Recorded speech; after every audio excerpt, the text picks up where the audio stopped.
Everybody, it's Life on the Ride with Pastor Kevin. Just got back from my third ride in as many days. Riding does not impact my joints the way running did, so I can be more consistent with it.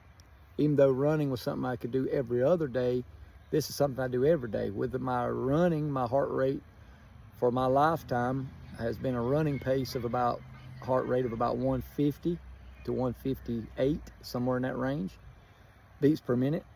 And on my bike riding, I typically ride between 125 to 140, which they say is better for me in the long term. But because I've been a lifelong runner, I have a higher ceiling for my heart rate. Doesn't mean I'm a great athlete, just means my heart's in good shape, my lungs work really well, and my blood vessels pump good. But you don't get there, and you don't get to that place after one try, after 1 week, after 1 month. It takes years of consistent training to increase your heart rate to some of the levels some of these men and women in the world have.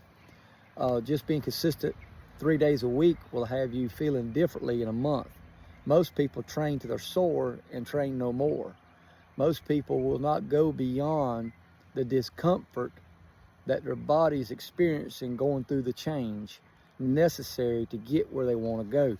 And oftentimes that's exactly how it is in our faith walk with Christ. God is pulling us into a new place, into a greater place with Him, to a higher place, to a stronger foundation with Him. You're not more saved, but He says, draw near to me and I'll draw near to you. There's no limit on how close you can get to God except the limits you and I set on ourselves. God says, you can come to me. Yeah, we can't look at Him with our naked face. No flesh will see Him and live. But we can draw near to God in the Spirit. They that worship the Lord must worship Him in spirit and in truth. So the discipline it takes to maintain a healthy exercise life is the same discipline it takes to maintain a healthy Christian walk. They're not discipline is not different. The type of discipline may be, from lifting weights to running. That's a different discipline, they call it, but it's still exercise. But the discipline it takes to maintain a consistent weightlifting regimen, a running cycle, a bike riding, walking, mountain climbing, whatever it may be, swimming, laps, it requires consistent behavior on our part for us to be successful at it.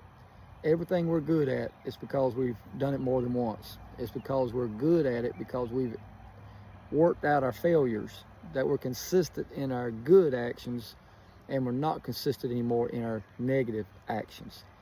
I'm here to tell you that you can start where you're at or you can stay where you're at.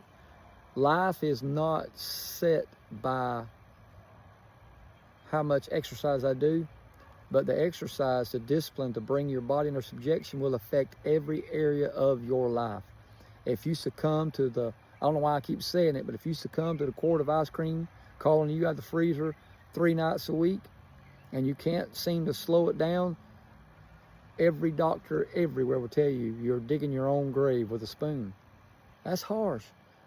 Well, nobody listens to the kind word, the gentle word, hey, you need to get in shape, you need to do this, you need to try more, you need to cut back a little.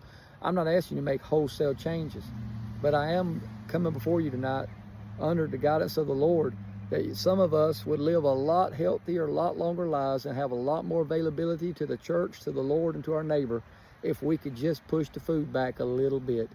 Try pushing the food back just a little bit. Remember, you can either start where you're at or stay where you're at. It's Life on the Ride with Pastor Kevin.